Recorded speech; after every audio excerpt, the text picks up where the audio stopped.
Good day to everybody in TV land. This is Mike Hittner with Historic Point Basse Update. And today joining me is Ken Hartje. Ken to my left. Welcome, Ken. And we're going to talk about a little bit, you can see all the tools here. We're going to be talking about blacksmithing. And Ken is our resident blacksmith down there. I just have one correction to make. A program that I did with Larry Knutson, about 2 weeks ago. He talked about brushing your teeth with ashes. It's actually charcoal. So don't use ashes. You may end up with something you don't want to have. So Ken, you're the resident blacksmith down at Historic Point Basse, but how did you get into it? Is it something that you always kind of liked or enjoyed, or how did that happen?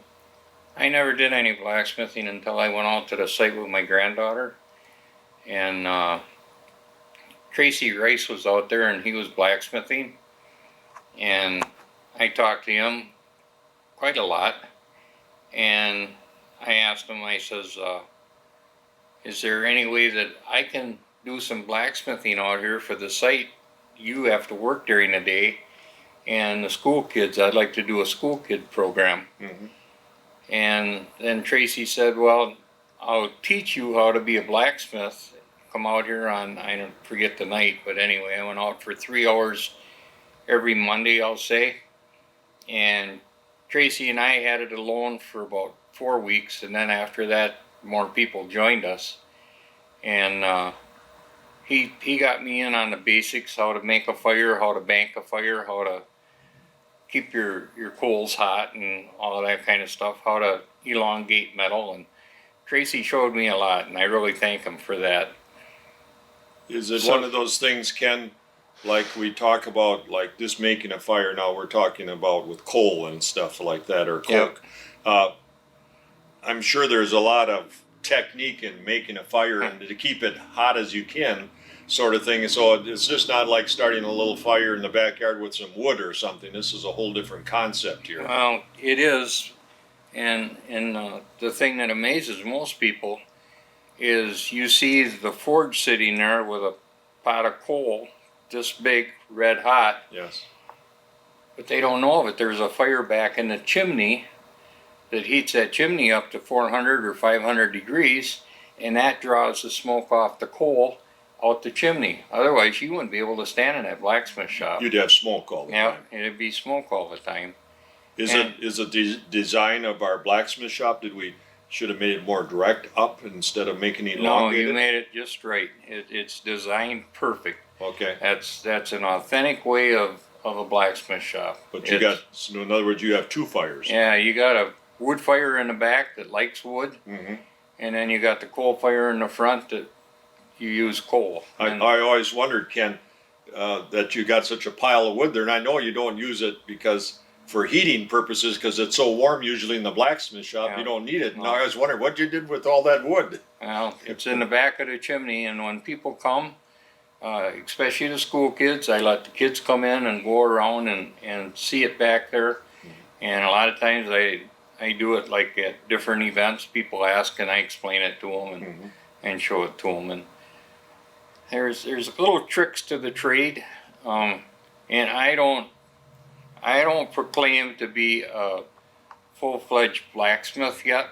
Probably I'm running out of time. I'm getting too old.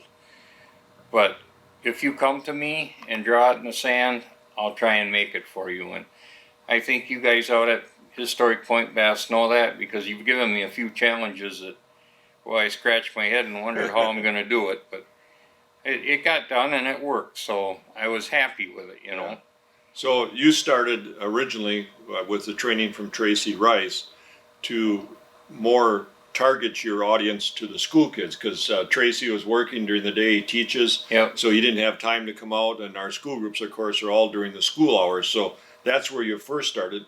And how did you get the name? I think they call you Ivan, if I'm not mistaken. I needed a character name, you guys told me, so I took the name Ivan, and I'm pretty proud of that name because that's my father's middle name. And now I got my dad in the blacksmith shop with me every time I'm out there, so that's how I got that name. Can't get better than that. So. No, yeah, no. That's good. That's good. Do you want to go through some of the basics of your tools here and what you do and how you do it and what you start with, raw materials and that sort of thing? All right, let's just talk about the forge first. Mm-hmm.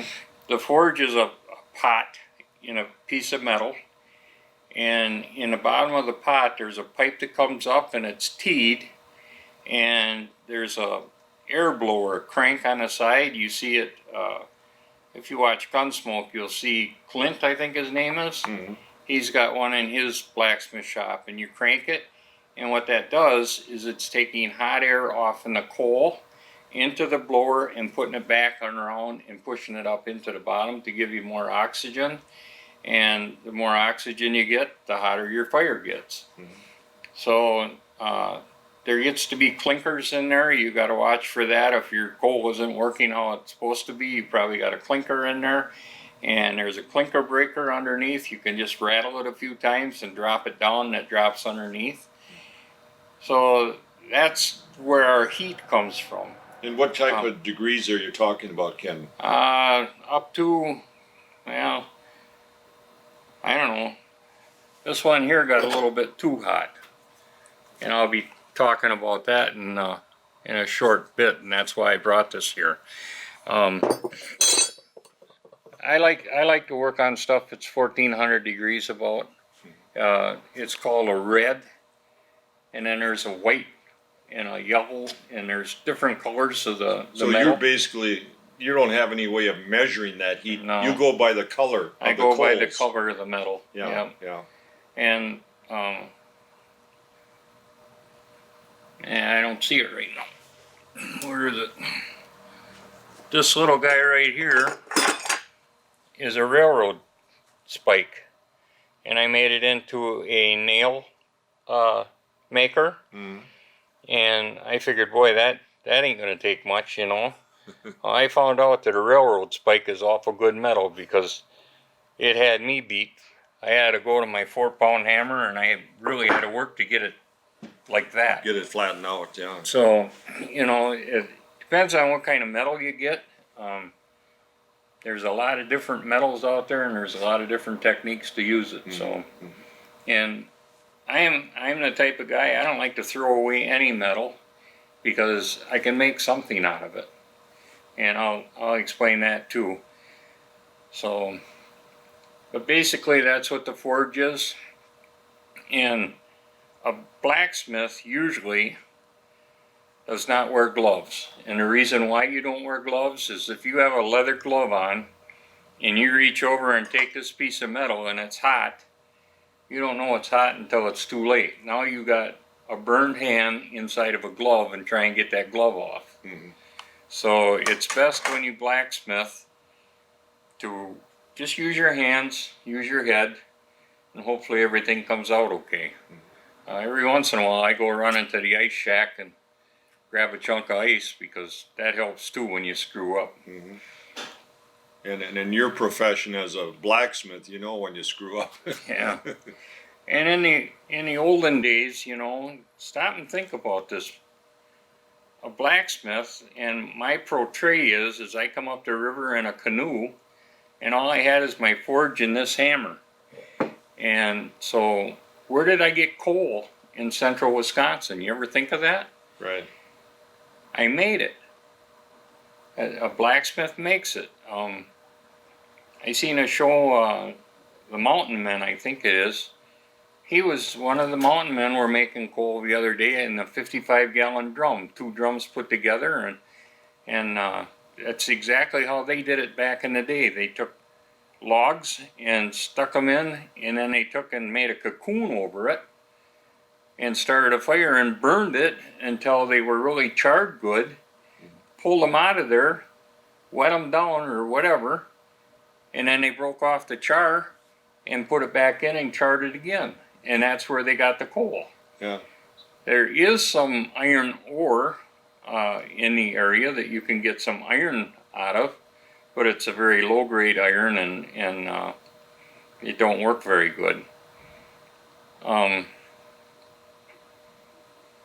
Usually a blacksmith, if somebody comes along and they got something and they're just going to throw it out, Well, if they throw it out and it's iron, the blacksmith's right after it. And if you look in a blacksmith shop, we've got a whole bunch of junk metal in there. And I don't know what I'll ever use it for, but every once in a while. I see springs in there and all kinds of things, as long as it's good metal. Yep. And my understanding of a blacksmith was and is that he was the do-it-all person in the community. If something could be made or fabricated, that blacksmith could do it, whether it was wagon wheels or hubs or whatever it was. Yeah. Well, he worked a lot with the carpenter. Can't think of the term now. Wheelwright. Wheelwright or and it all worked out. But And even one of his occupations was important too. yeah, the blacksmith just didn't do blacksmithing. This little tool right here is kind of a handy little tool. If you got a toothache, you can go see the blacksmith, and the blacksmith will go and excuse the reach here. Tell you to go across the road and get a nice piece of hardwood like this, and you can bite down on that, and you won't hurt yourself. And then I can get this underneath that tooth and kind of wiggle it around and just pop that tooth right out. And I proclaim that any tooth that I fix, you'll never have a problem with it again. But I get the tooth. Right. And the reason why I get the tooth is I've got a Native American friend down the creek a ways, and he takes the teeth and gives me beaver for him. Well, a beaver's 3 days meat for me. Mm-hmm. So, yeah. And if I don't like the guy, this is another thing that's documented in the books. And I don't know if you know what this is or not, but it's actually the knife that you clean out around the horse's hoof for horseshoeing. You clean that all out. And if you like the guy, if a guy comes in the blacksmith shop and says, "Oh, you like tools, pull it right away, get it out of there." Well, then you go and you get this, and you kind of wiggle it up underneath there and pop it out. Mm-hmm. And if you like the guy, you can wipe it off a little bit. And if you don't like it, well, just leave it as it is, and the guy gets to chew on something, and they really enjoy that. And then they talk to you for about 6 months. It takes them to get over it, but it's all right. Yeah, and I imagine you were doing these programs with kids most of the time during the daytime programs when we have students out there, that this is a real talking piece there, the tooth pulling. They never thought they'd hear the blacksmith say that. Well, the blacksmith does quite a number of different things in the community. We had 13 people in the community when it started. So a blacksmith is actually a veterinarian, right? Yes. So he fixes the horse, the mule, the ox, or whatever, So if somebody gets hurt, he becomes the doctor. And he can set a leg or an arm or whatever. He's not very good on drugs, because the only thing that we had back then, and I really hate sharing it, was kind of good whiskey, but but that works too. But we also have a lot of hardwood. Got a lot of hardwood, yep. They can chew on the hardwood. So a blacksmith becomes many things. He's a blacksmith, he's a veterinarian, he's a doctor. The blacksmith shop, and every town has got it, and I don't care where you are, your town has got it. It's a gossip center. Well, the blacksmith shop was a gossip center back in the day. So during the day, most of the people from the settlement come into the blacksmith shop and talked about whatever. Most of the time I don't even want to listen to it, but they do. So the blacksmith actually knows more about what's going on in the settlement than anybody else. So then he becomes the chairman or the mayor or whatever you want to call him. And he also becomes the judge and the jury. If people have a disagreement, they go into the blacksmith shop and tell the blacksmith, "This is my side of the story and this is my side of the story." And the blacksmith says, "You're right and you're wrong. Get out of here." And it's over. The judge and jury. It's over right then and there. And I wish we could get back to them days, you know, that'd be all right.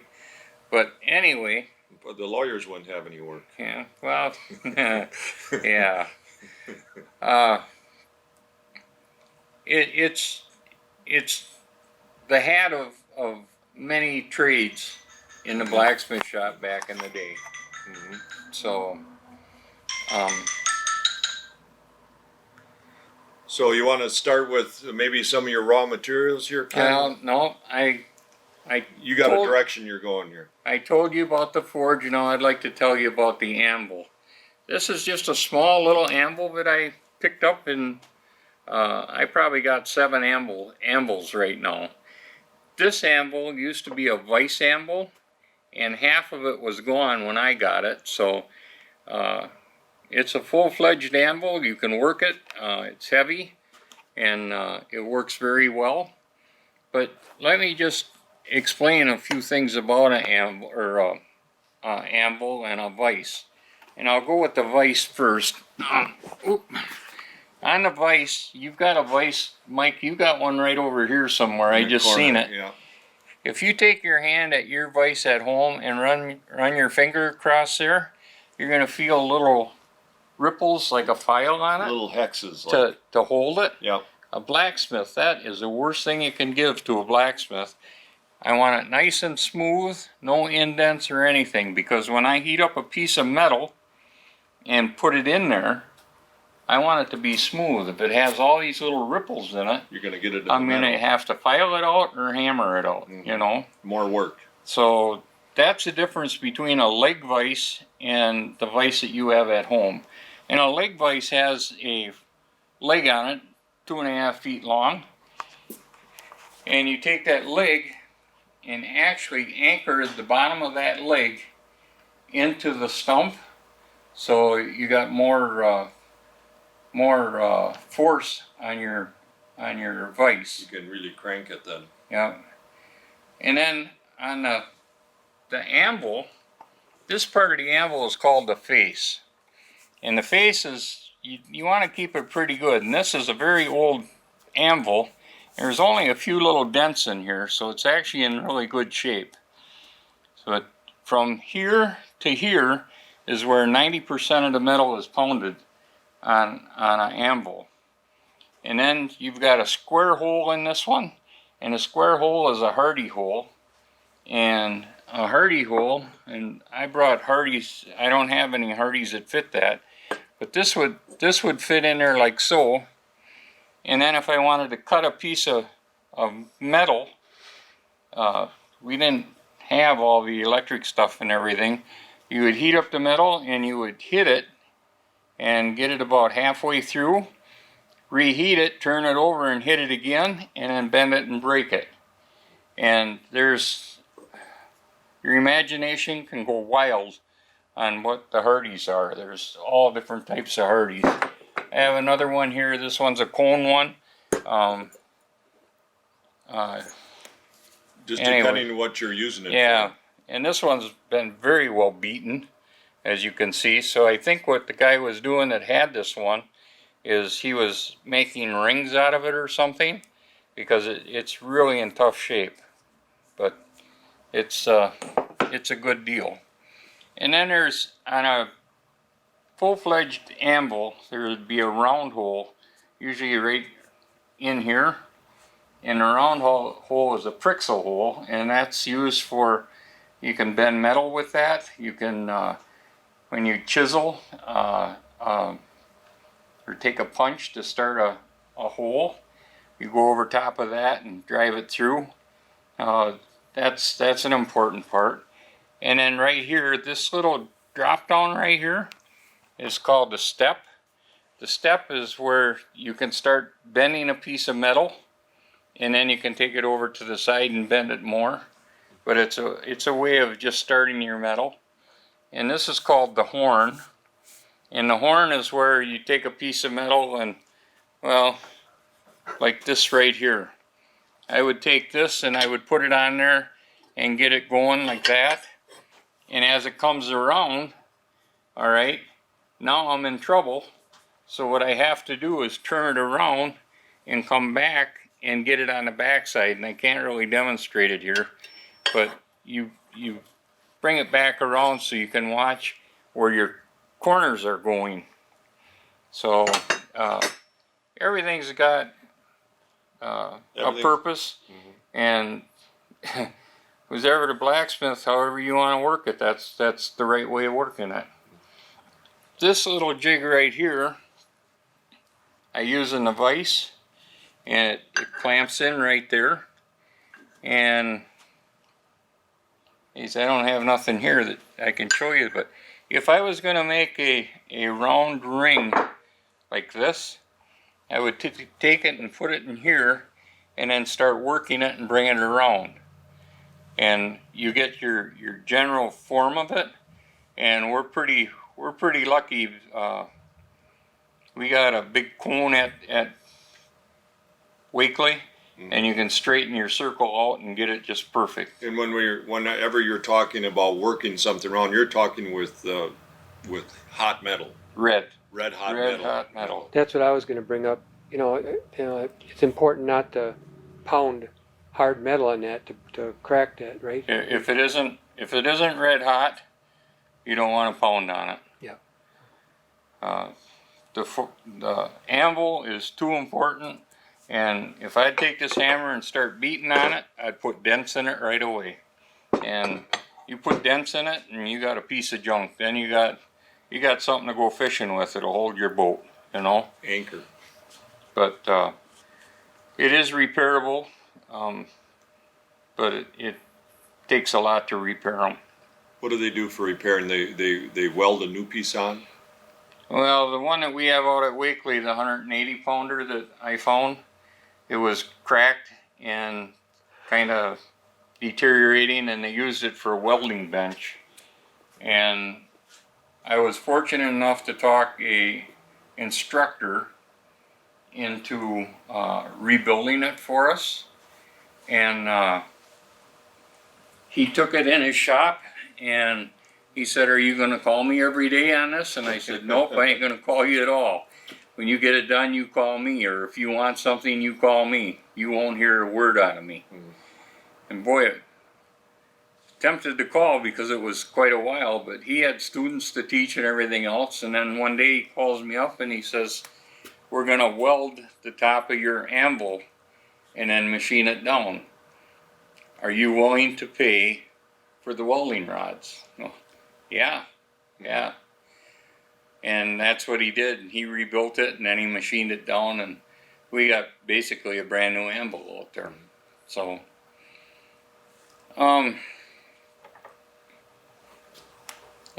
that's pretty much what the anvil does. It forms the metal to whatever you want.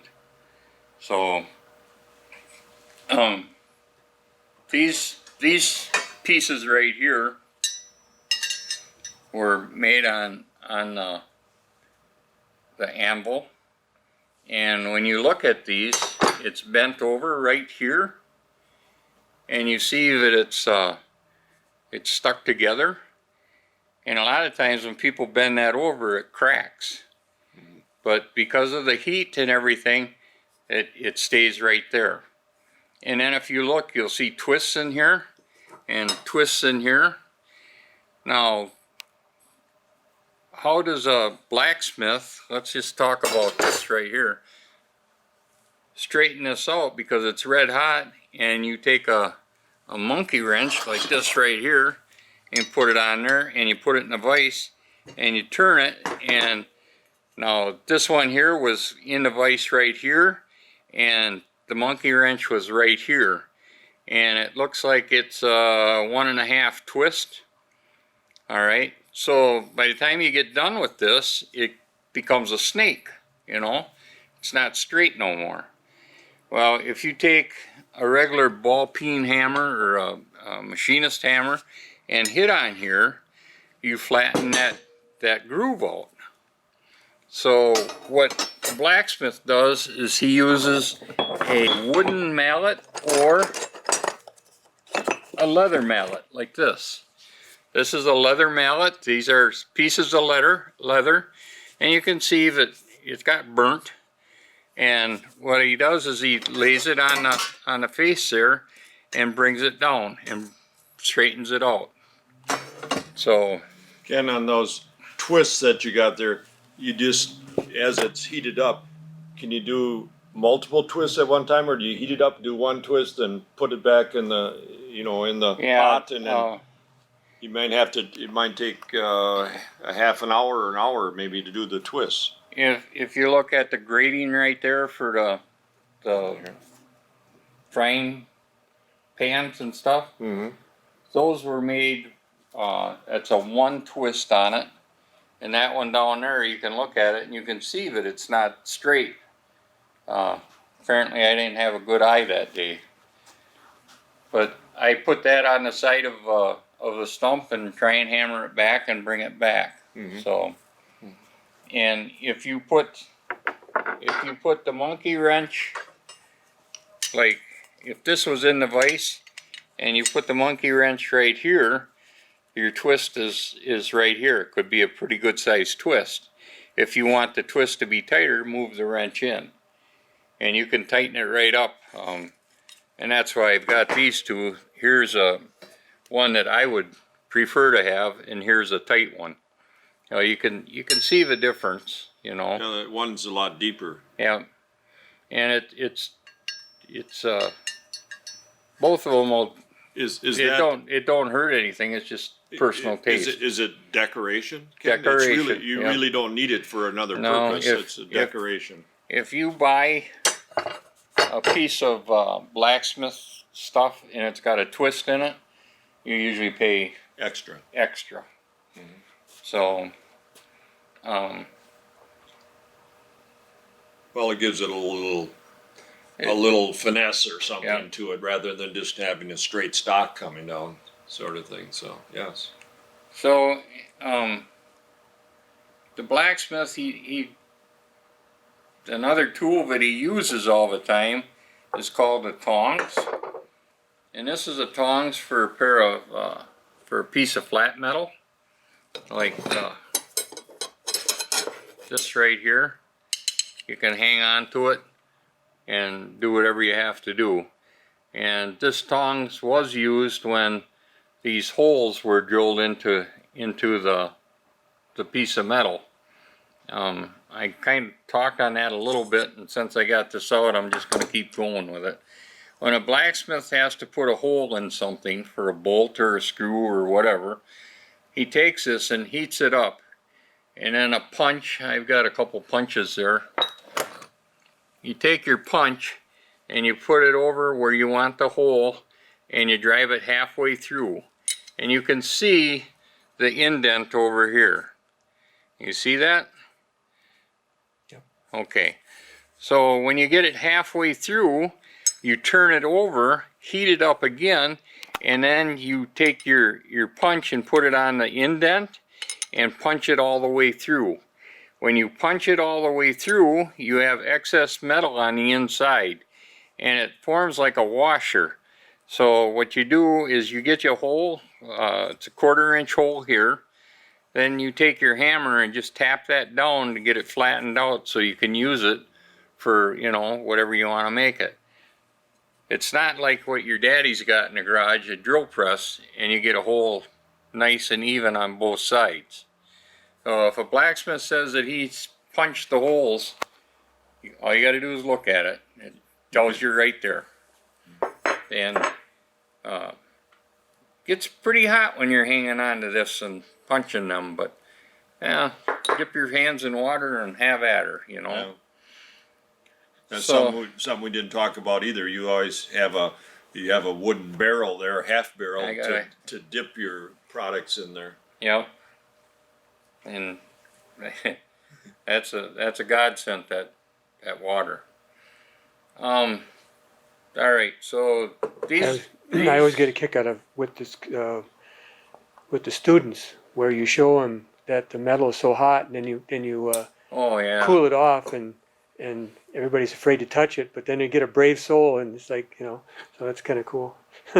well, you take most of the kids, what they see is a 1/4 inch piece of rod like this, and I'm making a tooth puller out of it, and It's cherry red. It doesn't take much to make the tooth puller, and then you put it down in the water and swirl it around for 5 seconds and pull it out. You can pick it up and away you go, you know. Mm-hmm. And it just amazes them kids that How fast it cools down. and they seen it when it was hot and they don't want to touch it, that's for sure. But after a while you can hand it off and they'll all play with it a little bit. Sure. Here's another set of tongs, and I even brought the right one. This set of tongs holds a round piece of metal, and then you can work it or do whatever you have to do with it.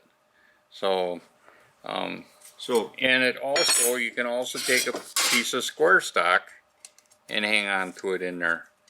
It's a little bit too small for this, but so you might have, Ken, in doing the work that you have to do, you might have 2 dozen sets of tongs, right? For different purposes. I take out to weekly somewhere around 10 different tongs. Depending on what you're doing. Yeah. And I imagine invariably if you don't have the one you left at home, you probably need it. then you got to improvise. And boy, here's a couple sets of tongs, and basically these 2 sets right here are the same. It's for taking a piece of metal like this. You can heat it up, and then you can take it and you can roll it and make it into a circle like that. And this one here is actually a handier one because it's on the side and you can grab it and really get into it better. That one there, you roll it over. This one here, it seems like it's better control. Because of the angle you got on it. Yeah, and this one's been through the war. I mean, it's been through the war. But are most of the old blacksmith tools probably handmade by blacksmiths, Ken? Probably. well, I would say out of the 150 to 200 tongs that I have, 90% of them are made, you know. Any blacksmith can make a set of tongs, you know. That's one of the first things that you learn how to do because Or repurposed, right? yeah, Reformed. like this set right here. Well, here, give me the other 2 things. No, just this. Everybody's got probably a couple of these around their house. It's just a wire cutters or staple puller or whatever you want to call it. All right. So after you have so many of them, what do you do with them? Well, this was the same thing. And what I did is I filed the rivet out. I straightened out the jaws. Now they've still got to come in a little bit on both of them, and I'm going to make another set of flat steel tongs out of it. Little wider lip on it. Yep, and it'll be for probably 1/4 inch. You know, it won't go all the way shut when it goes shut. So that's repurposing. Yeah, and that's what I said. You know, every piece of metal, don't throw it away. There's a good use for it. Yeah. So let's work this way on this table, Mike. Now, have you got any good idea at all why somebody would pick up this piece of junk? What do you see in this shears for sheep? It's old, it's well used, and it's really sprung. I see at least 4 knives. This is good metal. This is good metal. I believe this is all the same metal. I think I can get 4 knives out of here real easy. But, you know, when it gets to this point, they just toss it and let it go. I bought this at an auction somewhere, and I think I give a nickel for it. It's good. Now this little thing is part of the artist's work for a blacksmith. Got any idea what it is? Take a guess.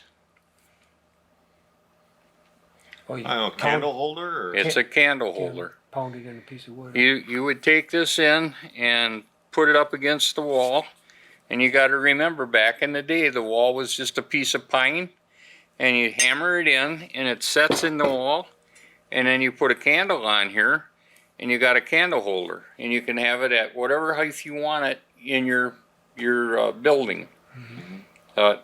There's the blacksmith put he took a pair of tongs like this and made the curl here and here and then tightened it up, and he just bent it around. He probably used this again to bend this, and then he took a twist on there and took a chisel. The way that a blacksmith does this is he takes a chisel and he chisels this down, and then he rolled this up for the candle and he put this on for going into the wall. That's all one piece of metal. That's all one piece of metal. That piece of metal was probably 14 inches long when it started.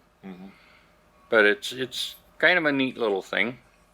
You want to talk about hammers? All right, let's go with Old Faithful first. This is my favorite hammer.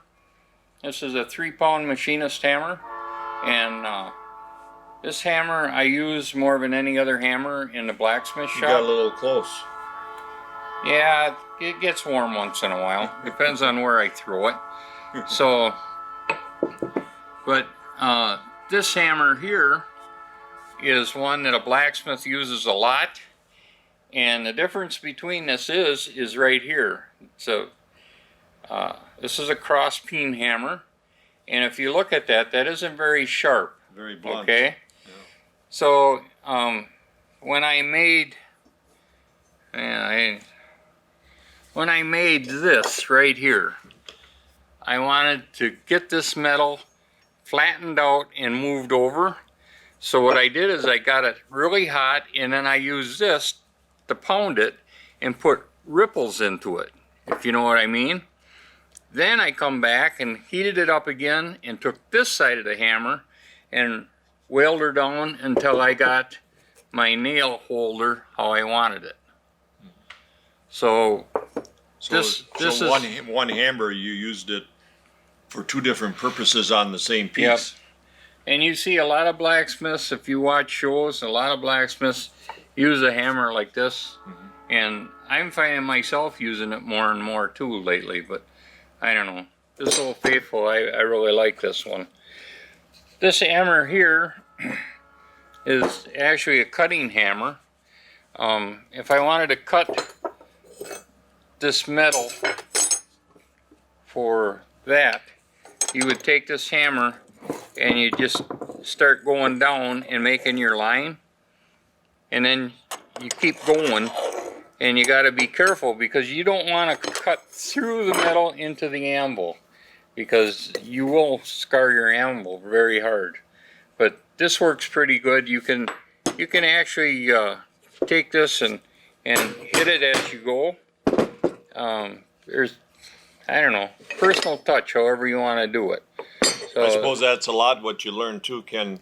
The more you do things, of how much force you have to use or how little force you use, depending on what you're doing and what equipment you're working with. yeah, some of these tools that you see here are quite old. Like this hammer right here, this is a relic, and you see blacksmiths using this, and it's basically used. This is used the same as this one, and I believe that's pretty much the same thing too. But I use this. There's another piece of equipment that I don't have here. It's called a swedge block, and I use that on my swedge block to go around and make the form of stuff. These I use on the swedge block because I can get it to go. This was made on the swedge block. It's a shovel handle, a 5-inch shovel handle, and what you do is you hammer it down, and then this is in the center, and then when you get it all cleaned up how you'd want it, you take this hammer and you bring it back and straighten it all out and get the dents out. This is a flattening hammer. So there's so many different things that you can make or do. I think, to explain, the swedge block is a heavy piece of steel that is shaped like this, so you can pound it into that shape, right? Yeah, my swedge block has got ladles, spoons, a shovel, and I guess that's about it. You mean the swedge block has different dimensions to it that you can use for whatever you want to make? It's actually a form. It's a form. A form. Yeah. It's a form, and it's recommended to use 11 gauge metal. But again, this was in my father's garage when we sold the house. He had an oil barrel in there. That's good metal. I went and I cut it out and I made 8-inch strips out of it, and I'm making shovels, Yeah. But, yeah. Didn't waste a thing. No. But a little bit harder to work with because I don't know, it's heavier than 11 gauge. But on that swedge block, this was made on the swedge block also. It's a piece of copper and it's actually a spoon. And I'm leaving the ripples in there because I kind of like how it looks, but it's got to be cut out yet and cleaned up, and then a handle's got to be put on it. And I always tell the kids in school, yesterday when the school kids come, one kid had a can of peaches, and he ate the whole can himself. He didn't share them with me, but he threw the can away. So I went and I got the can, and I took it back, and I took my knife and I cut it, and look at here. I got a real nice spoon out of it. And what did it cost me? Nothing. All right, so I put a handle on there, and I can probably trade that for a squirrel, Mm-hmm. It's just how it is. Yeah. Waste not, want not. But the kids really enjoy the gospel that I give them. So I know they always come out of there and they're always talking about, Ivan said that, do this, Ivan said that. I don't believe everything you hear. Okay, grab something else, a screwdriver. Back in the day, this was a screwdriver. This one here is awful nice shape. And it's for a very big screw. But there wasn't a Phillips head screwdriver. All the screws were straight heads. So the blacksmith, he would take a piece, and you can see what he took here. He took a 3/8 piece of square stock, and he hammered out the end for the screw, and then he come over here and he hammered it out wider for the handle, and he inlaid a piece of, it looks like maple to me. I really don't know. And that gives you a very comfortable grip and a very functional screwdriver. And that's all one piece metal, so you know that isn't going to go anywhere. And then he also put on the back end, he took the metal, and you can actually make the metal gap like this right here by just beating it down and folding it over and hitting it. And what he did is he did that, and I think what he did is he did that for a punch, that he could take the hammer and actually hit it and drive it into whatever he wanted to drive it into.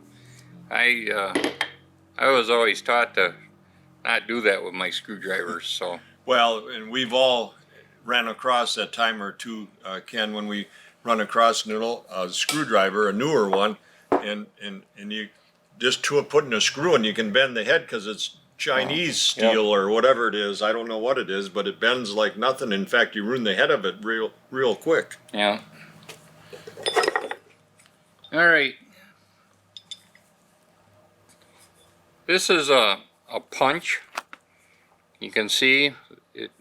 It would actually make this indent into the metal right here. Now, if I took that punch and kept driving it through here to make this longer, wider, I can go up to about a 1/2 inch bolt. And over here, it's just a faster, harder way. But then you can take this little thing and make it longer yet. Go to a 3/4 inch hole. Okay? And that's how they made their holes get bigger and bigger, is by putting different punches in. So when you get to a point that you want to go bigger, you can use this thing and you put it in there and take your hammer and drive it down and get whatever dimension you want. So it's graduated, so you Yeah. can make it as big or as small as you want, depending on what you're working with or what your qualifications are. those are just blacksmith drills. Now this is kind of an interesting little axe. I didn't make this, and I would like to take credit for it because the blacksmith that made this was very good. I don't know if you'll be able to see it or not, but right here you can see a line. All right, and right here you can see the line also. What the blacksmith did is he took a piece of metal. I would say that piece of metal had to be about 14 inches to make this. And he drew it out so it was elongated. Then he took it and he hammered it over and built it up a little bit, hammered some more into it, and then brought it over. And then what he did is he forged welded it. And to forge weld that, what he probably did is got it white hot and took some borax. The same borax that you have in your laundry room today is exactly what he used here, is borax. And he puts it on the metal, and it impregnates into the metal a little bit, and then he puts it back in the fire, heats it up a second time, and throws borax on there again, and then he's got a die. And I had one and I didn't bring it apparently, but you can stick your handle holder in there, and then he'd put it on the anvil, and he'd take his biggest hammer that he has and he'd whack that just as hard as he can one time to set that. And then after that you peen it. You don't keep hitting it hard, because if you hit it hard, what's going to happen is on the second one it's going to bounce and your metal might come back apart. You set it once good, and then you peen it the rest of the way. What hammer would you use then? What hammer would I use? I would use this hammer. So when you're peening, it's not. I mean, are you hitting it flat with that? Yeah, just So- like that. You don't have to really whale it. So you that's know? what you mean by peening. Yeah, just is tapping not, it. Is tapping it. Tapping it. Yeah. Okay. So that was all one. That was one piece of metal to begin with. And the handle, he just went out in the woods and found a stick and Carved pulled it the out. handle off, you know. I hope I don't break it, because I don't know if I'd be good enough to make one as good as he made it. Yeah. It's, And when you talk about what you didn't bring, is you didn't bring something to form this hole, right? Is that what you're saying? yeah, Okay. Yeah. I've got a jig at home for that. And it's got a nice balance to it too. Yeah, I use that a lot, Yeah. you know. Yeah. Why would I carry another 4-pound hatchet out to the blacksmith shop? Now, everybody's got a version of this. Now, today it's compound. They make it a lot easier, but I believe it says Hand forged. I saw it when you showed it when you brought it in, Ken. hand forged. I believe it says it right there. I'm not sure. I don't have my glasses with me. But this was actually made by a blacksmith, and there's some technique in this thing, let me tell you. But it's still, look at it, you know, there's a little gap in there, but not much. You can still cut tin with it, and the rivet come out. So, oh no, it didn't. The rivet's in there. It's still riveted, and he's got a nut on this side. Oh, I don't know what happened there. But I didn't make it. but I found it and it said it's hand forged. So it's something to show people that, yeah, you can still buy hand forged stuff today if you look. And I think I can go to anybody's house. I know I can go to any church and I'll find blacksmith material, things that are made by a blacksmith in there. You know, it's a dying trade, but what it is now, instead of hand forging and hand welding it, you know, heat welding it, it's arc welding or TIG welding or something, but it's still, some of the stuff is blacksmith made there. So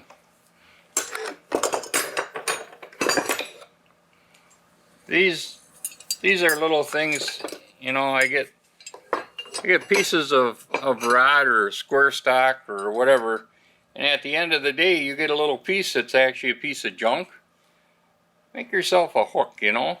If I put a hole in here, right here, I've got a nice coat rack, I got a rope holder, I got all kinds of stuff that you can hang on that. This one here is just a little bit longer. This one was made to hold the lantern in the blacksmith shop, and for some reason I took it down and never got it back up. This one here is for Mrs. Wakely. She come over and she wanted me to make her a hook for her new kettle, so I made this, and it's right on the side of my door most of the time. And I watch, and when Mrs. Wakely is making bread and puts it on the windowsill, well, I'll take that hook over and I'll give it to her, and I'll get 2 loaves of bread out of her. She'll be so happy. That's what that one's all about. Here again, it's just another hook, and this one here is also just another hook. You know, it doesn't look like it's much, and it isn't much, but it'd hold 50 pounds. Oh yeah. You know, so.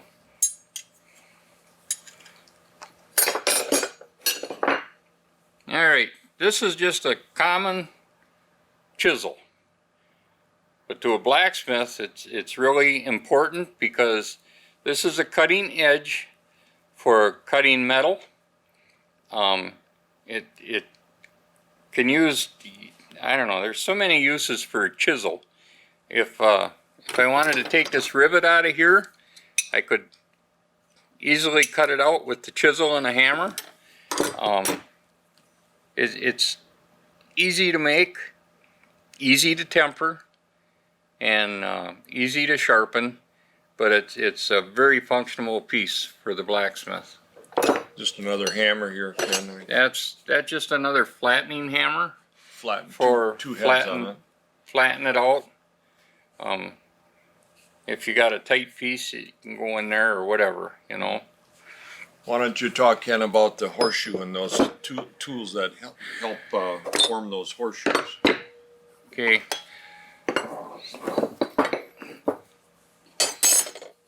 This right here, I found at a garage sale or a flea market. The guy didn't know what it was, and I figured it out right away. What this is for horseshoeing. If you make a horseshoe, this part goes in here and makes the groove into the shoe. This part goes through and makes the holes for the nails. Now, did you ever wonder how a horse would stand there and let somebody drive 12 nails into his foot and not move? That foot is nothing more than a big toenail. It's all callus toenail type material, and that's what this was used for. And I'm guessing on it, but I'm pretty sure. This is the same thing. This side here was made for going around, right, you know, and then this side here was for putting the nail holes in. You had said before previously, Ken, that you'd rather work with this one. This one, other one you have here is kind of short and Yeah. could get a little hot handling. You get a little close to the fire, Right. you know. Right, because it's a little short, So- but it's kind of maybe a guy that was traveling around or something didn't want to carry It a lot of probably big would stuff. go in a saddlebag. Yeah, he could carry it right with him, and he Yeah. could make a quick repair on horseshoe if you had to. Now, the other thing about this horseshoe that I wanted to bring out to you is when a blacksmith gets talking to people and not paying attention, this is what happens. You've all seen a sparkler. Here's a good sparkler, and when you get that, you got a piece of junk. Was it too hot, Ken? Yep, I burned the metal right up on this. So a lot of times a blacksmith gets talking, or somebody asks you a question and you start talking, and then the next thing you know, you look over into the forge and little sparkles are coming out of there. And you can't say what you're thinking, but it ain't good. So I like to bring this and show people what happens if, you know, if it gets too hot. It'll burn it up. And any piece in here, you can do that too. Yes. You know.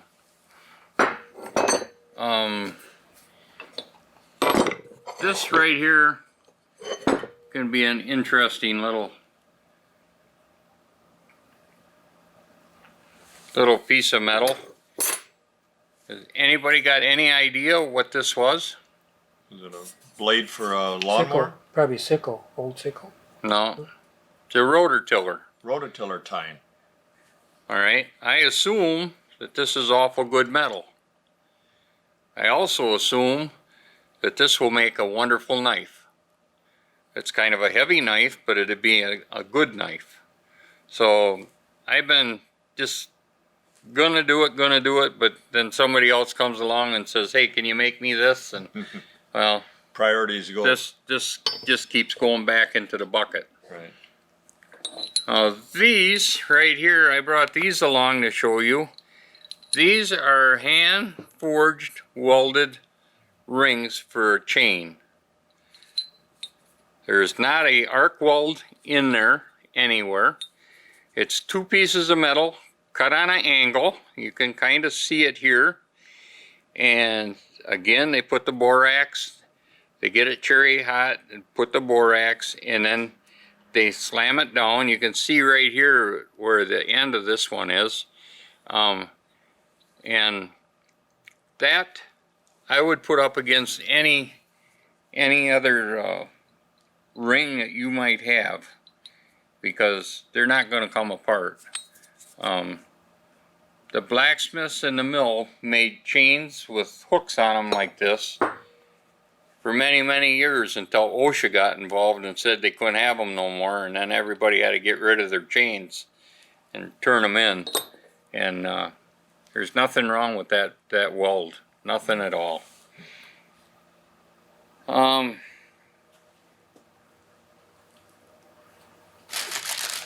Over here, this little guy right here is a fire poker. Now you can see in the beginning it was made to a point, and then it was bent over and it was hammered down, so it's welded together. The two pieces are welded together by the forge, and then it's brought back up to grab a piece of wood. And then on this end I just made a hook on there so you can put it on your rod or whatever. Hang it. And hang it. But that's I make a lot of these. A lot of people want these, and Very utilitarian. yeah. This right here, and the reason I haven't done anything with this yet is this actually goes, how does this go? Goes on the shovel like this, and I've got to drill 2 holes in the shovel, 2 holes in here, and then rivet it on. And the cheapest, easiest rivet that you can get today is a nail, and that'll hold this shovel on this handle forever and ever. So that'll go with your poker you made. Yep. Is a set. Yep. I made quite a few sets of them. I probably got 20 shovels in the rough at home. Anybody got an idea what this is? Excuse me. No. I shouldn't tell these two guys what this is because they're both going to want one next week. What this is, it's a tent stake puller. You reach down. Let me stand up here. You reach down. You got a tent stake sitting there. You just pop it out, and you don't have to bend down. We know how hard those are getting out. Yes. Yeah. So that's what this is. And it's convenient and handy. This was a little thing that Bonnie Woschlager gave me. And I think what it's called is a napkin holder. Okay. And she bought it somewhere and she says, here, why don't you try and make one of these? Well, I've never tried to make one yet, but You just use that round stock, get a It's- diameter, a smaller diameter of it, just a heavy wire. and then you And- just pound out the ends, Well, curl it and pound it. I would use a needle nose pliers to get that small of a thing, and then you twist it, and then you got to straighten it out and hammer it flat. Mm-hmm. And if you look, this one goes this way, and this one comes this way, Mm-hmm. and that's to hold it level. Right. And then So- you could make as many twists in You- here as yep. you needed if you wanted to have 6 napkins, and then you do it that way or whatever. It's just a neat little thing that she found, and she gave it to me, and I'm still carrying it, Bonnie, and I'm still showing it. So now this and this. Any idea what these would be for? Just lighter metal. Or grab it. Oh, I see. They're This split. one's- They're split. This one's a little bit harder to use because it's if you look at it, it's got a little claw on it. Yeah. A little All right, stiffer. what these are for is if you ever cook with the Dutch oven and you got to take some briquettes out of the fire, you can reach down and grab a briquette and put it on top of your Dutch oven very, very easily with a scissors like this. So, it's kind of a neat little thing. This is a quick, dirty way of doing it, and I don't know, it's kind of bent. It's better, It'll work. but that's just some of the things. And like I said, out at the site, there's a whole bunch of people running around doing different things. A guy come up to me a year ago and he says, hey, I bought this new rifle and I need a rifle stand to stick in the dirt and hold my musket up. It was early in the morning, so I made him a tripod stand, you know. Another guy, he come over and he said, I want a swizzle stick. And I says, a swizzle stick? I don't know what you're talking about. Sounds like for a mixed drink. So he drew it out in the sand, and it's just 3 loops he wanted and a rod coming out, and then some way to hang it on to a nail. I made it for him, and it was at a 1/4 inch he wanted it, and I got it made second try. I gotta admit, didn't do it first right, and so I give it to him, and he says, well, geez, thanks, and away he goes, you know. Hey, let's barter for that a little bit. Yeah. But anyway, I went over to his campsite. He was a camper out there that weekend, and he had that thing shined up really nice. And you know what it was? To keep his tea hot. He Oh. put it in the fire, and then he put it in his teacup. Keep his tea hot. Was just a tea warmer. Yep. Yeah. So, you know, I learn, and it's interesting. It's really interesting. Yeah. So. Well, thank you, Ken. Well, I got one more Oh, thing you got I'd one like more to thing. just share with the people, if it's okay. Sure. This is beeswax, and it's what it is. It's beeswax, and you get them out of the hives, and then they melt it down and make it into a chunk and sell it. But if you wanted to take this piece of metal right here and not have it rusty anymore, you would heat this metal up to just so it's warm, and take this beeswax and wipe it on there, and this will impregnate into the metal, the wax will, and very seldom do you have a problem with rust. And I think people also use it for cast iron cookware. I use it on my cookware all the time. If Yeah. I'm not going to use my cookware for 6 months, Coat it. I coat it with beeswax, and then when I coat it with beeswax, I usually have a piece of paper toweling, and I take that piece of paper toweling and I put it between the lid and the kettle, so it has air coming in there, and then when I want to use it again, I take that piece of toweling. I'm cheap. I'm really cheap. I take that piece of toweling and start my fire with it, because beeswax. Oh, it's a good fire starter for Yep. sure. It's almost as good as Johann's fire starter. Now I don't know. That Johann, he's a great guy. Yes, yes, yes. So Well, I'd like to thank Ken Hartje, Ivan, our blacksmith at Historic Point Basse, for coming in and explaining all of the tools here. It's I was fascinated by it. I've heard some of Ken's talking with the school students, but I haven't gotten it all.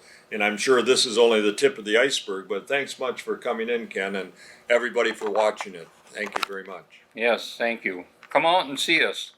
We have a lot of events out there, and well, stop over by the blacksmith shop. I'll You'll dazzle you a little You'll bit. be out for Sugar Bush on March 27th, so come and visit him.